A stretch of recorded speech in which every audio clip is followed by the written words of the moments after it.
जय श्री राम दोस्तों। आज हम श्रवण करेंगे वैशाख मास का 11वां अध्याय। इस पाठ को सुनने से घर में सुख शांति समृद्धि आती है और स्वर्ग का वास होता है। तो चलिए शुरू करते हैं। बोलिए विष्णु भगवान की जय। वैशाख मास की जय। वैशाख महात्म की जय। 11वां अध्याय। तदनंतर राजा मैथिल पूछने लगा, हे महाराजा, वैशाख के जो धर्म आपने वर्णन किए हैं वह बड़े सुलभ हैं और उनसे विष्णु भगवान प्रसन्न होकर तत्काल अर्थ धर्म काम मोक्ष प्रदान करते हैं। ऐसे विध विहित धर्म संसार में ज्ञात नहीं है। यह क्या बात है, मुझसे कहिए। सुतदेव बोले, हे राजन, वैशाख मास के कर्तव्य धर्म प्रख्यात क्यों नहीं है और अन्य धर्मों की संसार में ख्याति क्यों है।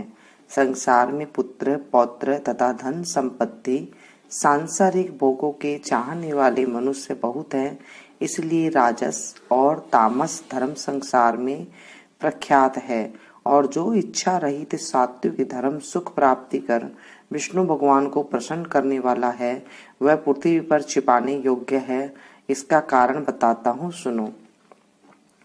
इक्ष्वाकु के कुल का भूषण काशीपुर में नृप का पुत्र सार्वभौम राजा बड़ा यशस्वी कीर्तिमान नाम का हुआ है। यह जितेंद्रिय क्रोध को जीतने वाला ब्राह्मण्य और राजाओं में उत्तम था। एक दिन वह आखेट करता हुआ जा रहा था तो मार्ग में मुनि वशिष्ठ जी के शिष्यों को देख, जो कहीं प्याऊ लगा रहे हैं, कहीं छाया मंडप बनवा रहे हैं, कहीं बापी निर्मल करवा रहे हैं, कहीं बैठे हुए मनुष्य के पंखों से पवन कर रहे हैं, कहीं सुगंधित फूलों को दे रहे हैं, मध्याह्न समय छतरी दान कर रहे हैं, कहीं तांबुल दे रहे हैं, कहीं नेत्रों में कपूर लगा रहे हैं। यह देख राजा ने पूछा कि तुम कौन हो और यह क्या कर रहे हो।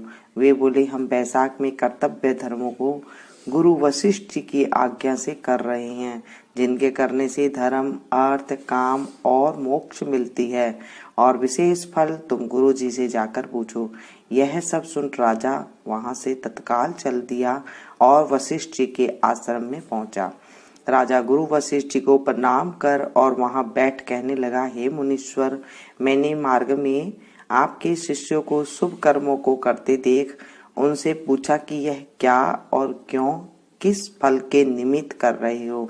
तब उन्होंने मुझे आपके पास भेजा है और कहा है कि हमें बताने का अवकाश नहीं है, गुरु जी के पास जाओ। इसलिए मैं आपके पास आया हूँ कि आपसे इन धर्मों को सुनूं।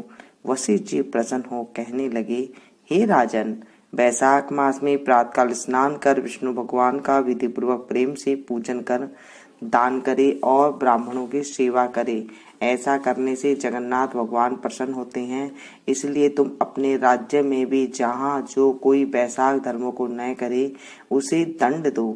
इस प्रकार वशिष्ठ जी से वैशाखोक्त सब धर्म सुन भक्ति पूर्वक उनकी पूजा कर अपने घर चला आया और सभी धर्म कर देव देव निरंजन केशव भगवान की में बड़ी प्रीति करने लगा। हाथी पर ढोल रखवाकर अपने राज्य में मुनादी करवा दी कि 8 वर्ष से 80 वर्ष के वृद्ध पिता पुत्र भार्या या इष्ट मित्र कोई भी हो, जो मेष की संक्रांति में सूर्योदय से पहले स्नान नहीं करेगा और वैशाखोक्त धर्मों का पालन नहीं करेगा, उसको चोर के समान दंड देते देश से निकाल दूंगा। गांव-गांव में धर्मोपदेशक ब्राह्मण नियुक्त कर दिए और धर्महीनों को दंड देने के लिए 10-10 सवार नियुक्त कर दिए। इस प्रकार इस चक्रवर्ती राजा के राज्य शासन से यह धर्म वृक्ष सब देशों में विस्तार पूर्वक फैल गया। जो मनुष्य प्रमाद से भी इस राजा के नगर में मर जाते थे, उनको निसंदेह विष्णु लोक प्राप्त होता था और यमलोक नहीं जाते थे, जिससे चित्रगुप्त को लिखने के लिए कुछ भी काम नहीं रहा। सभी पापी लोगों से नरक खाली हो गया। तब नारद जी धर्मराज के पास जाकर बोले, हे राजन, नरक में पहले जैसा हाहाकार शब्द अब सुनाई ही नहीं देता है। कोटे कर्म करने वाले माया और दंभ से बढ़े हुए पापी मनुष्य तुम्हारे लोक में क्यों नहीं आते हैं? और चित्रगुप्त भी हाथ पर हाथ धरे बैठे हैं, इसका क्या कारण है? तब धर्मराज बोले, हे नारद, आजकल पृथ्वी पर राजा ऋषिकेश पुराण पुरुषोत्तम का बड़ा भक्त है। उसने अपने देश भर में मुनादी करा दी कि सब छोटे बड़े बूढ़े मेष की संक्रांति में वैशाख मास में धर्म का पालन करे। उल्लंघन करने पर दंड के भागी होंगे, जिससे भय से वहां की प्रजा को लोग वैशाख के धर्मों का पालन करने लगे।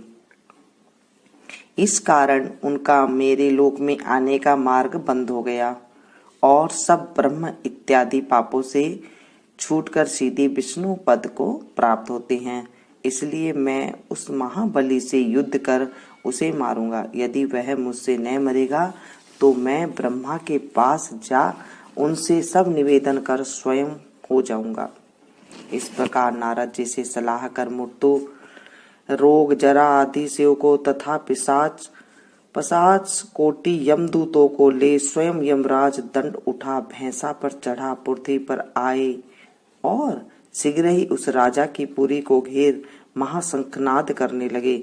जब राजा ने यह सुना कि यम ने यह पुरी घेरी है, तब अत्यंत क्रोध कर अपनी सब सेना को सजा नगर के बाहर आया।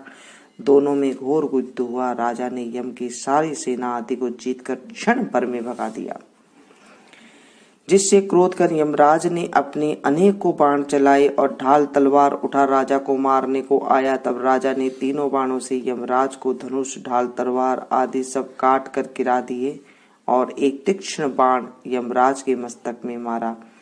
तब यम ने क्रोध कर अपना दंड उठाया और उसको ब्रह्मास्त्र से अभिमंत्रित कर राजा के ऊपर छोड़ दिया। यह देख विष्णु भगवान ने अपने भगत की रक्षा के लिए सुदर्शन चक्र छोड़ा, जो रण में आ ब्रह्मास्त्र को निवारण कर यम को मारने को उद्यत हुआ। तब राजा सुदर्शन चक्र को नमस्कार कर स्तुति करने लगा कि इस यम की रक्षा करिए। तब सुदर्शन चक्र राजा की स्तुति करने पर वैकुंठ को चला गया और यम बहुत उदास हो ब्रह्मा जी के पास गया, जहाँ लोकपाल और दिक्पाल बैठे उपासना कर रहे थे। उसने देखा चारों इतिहास पुराण शरीर धारण कर रहे हैं। नदी, सरोवर मूर्तिमान विराजमान हैं। पीपल आदि सभी वृक्ष खड़े हैं। बापी, कुआं, तालाब और पर्वत सब मूर्तिमान हैं। दिन रात, पक्ष, मास, कला, काष्ठ, निमेष, ऋतु, अयन, युग, संकल्प, विकल्प, निमेष, उन्मेष, ऋक्ष, योग, करण, पूर्णिमा, अमावस्या, सुख दुख, भय लाभ, अलाभ, जय अजय, सतोगुण, रजोगुण, तमोगुण, शांत, मूढ़, अतिपूर्व, प्राकृतिक, विकार, कफ, वात, पित्त आदि सब चराचर मूर्तिमान सेवा में खड़े हैं। उनके बीच में यमराज सेवकों सहित लज्जावान हो मुख मलिन कटे वृक्ष की भांति जा गिरा और त्राहि त्राहि पुकारने लगा, जिसको देख सभी आपस में अचरज कर कहने लगे कि यम के यहाँ आने का क्या कारण है। जिस यम को काम से क्षण भर भी अवकाश नहीं मिलता था, जिसके वस्त्र फटे रहे हैं, चित्रगुप्त भी इसके पीछे पीछे आ गया। यमराज कहने लगा, हे कमलासन, मेरी प्रतिष्ठा भंग हो गई, मुझे खूब पीटा है, मेरे वस्त्र आदि छीन लिए हैं, आपके होते हुए मेरी यह दुर्गति हुई है। यह सुन सभा में बड़ा भारी कोलाहल हुआ। तब पवन ने ब्रह्मा की सलाह से सबको वाणी रोक दी और यम को वहां से उठाया और आसन पर बिठा पूछने लगा कि यह दुर्गति तुम्हारी किसने की है। तू कुसकेतु, जो सबके पिता है, उनके सामने अपना सब वृत्तांत कहे, वह तुम्हारे हृदयस्थ दुख को दूर करेंगे।